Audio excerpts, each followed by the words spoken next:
Hello student, we are explaining lesson number 11. Earth, the blue planet. We live on the earth. It is our wonderful home. It is spherical in shape like a ball. हम कहाँ पर रहते हैं? अर्थ पर रहते हैं. ये जो इट इज़ वंडरफुल होम, ये हमारा एक बहुत ही वंडरफुल होम है. और ये इसका जो शेप है अर्थ का वो स्फेरिकल शेप का होता है, जस्ट लाइक अ बॉल. जैसे बॉल का शेप होता है उस टाइप का इसका शेप होता है. A large portion of earth is covered with water.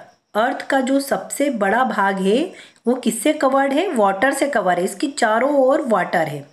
So it is also called as a blue planet. ये वाटर से इसका जो लार्ज पोर्शन है, बहुत बड़ा पार्ट जो है वाटर से कवर होने के कारण इसको हम ब्लू प्लेनेट भी कहते हैं. The rest of the area is land. और जो बाकी का बचा एरिया है वो क्या कहलाता है? लैंड कहलाता है. We live on land. हम कहाँ पर रहते हैं? लैंड पर रहते हैं. And use it in many ways. और इसका यूज़ करते हैं मैनी वेज के लिए. Our earth is surrounded by air. हमारी जो अर्थ है चारों ओर से किससे घिरी हुई है? एयर से घिरी है, वाटर से घिरी है. And are land are essential to live on earth. और किससे है? लैंड से घिरी हुई है. जो लैंड वाला जो पार्ट है वो हमारी लीव के लिए, हमारे जीवन के लिए बहुत ही जरूरी है.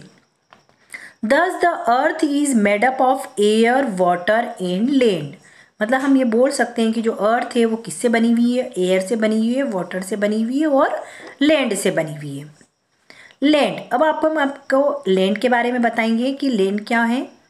There are many kinds of land forms. जो लैंड है वो बहुत ही प्रकार की होती हैं. Hills are kind of land form which are very high. जो हिल वाली लैंड होती है वो बहुत ऊंची होती है, जिसको हम पहाड़ी इलाका बोलते हैं.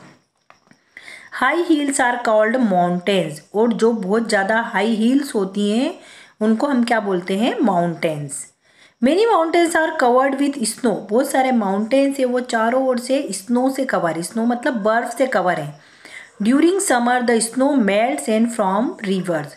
जब समर के टाइम, गर्मी का जब सीज़न होता है उस टाइम पे जो स्नो है वो मेल्ट होकर, मतलब पिघल कर, एंड फॉर्म रिवर्स. वो क्या बन जाती है? रिवर्स बन जाती है, नदी बन जाती है.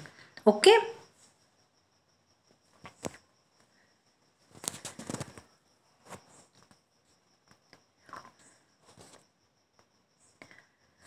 आपने देखो ये फिगर में आपको दिख रही है, वैलीज टाइप में दिख रही है. A low land below two hills. Two hills के बीच में जो लो लैंड्स होते हैं और mountains is called a valley. इनको हम क्या बोलते हैं? वैलीज बोलते हैं. मतलब ये low land, a low land between two hills, मतलब टू हिल्स के बीच में की जो लैंड्स होती है और mountains is called a valley. इसको हम क्या बोलते हैं? वैली बोलते हैं. ये आपको फिगर में दिख रहा है, प्लेन्स का फिगर दिख रहा है. The level of land is not same everywhere. जब लैंड का जो लेवल होता है वो सब दूर से सेम नहीं हो. The flat areas are called plains. तो इसको अपन क्या बोलते हैं? प्लेन्स बोलते हैं. The farmer grow crops in the plains. जो फार्मर्स रहते हैं वो क्रॉप्स का जो ग्रो करते हैं, क्रॉप्स उगाते हैं, अपनी फसल उगाते हैं, वो कहाँ पर उगाते हैं? प्लेन्स पर उगाते हैं. उसके बाद आता है वाटर, जो एसेंशियल पार्ट है अपना.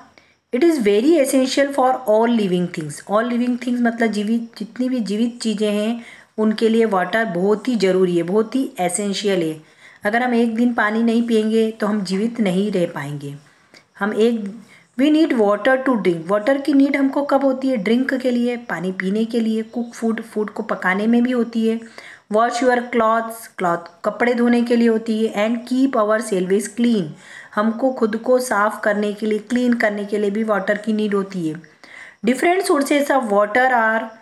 वाटर के भी डिफरेंट सोर्सेस होते हैं. मतलब सोर्स मतलब क्या मीन्स कि हमको वाटर कहाँ से मिलता है?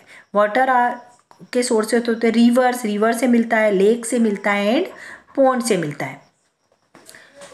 We should not make water dirty because dirty water causes disease. We should not make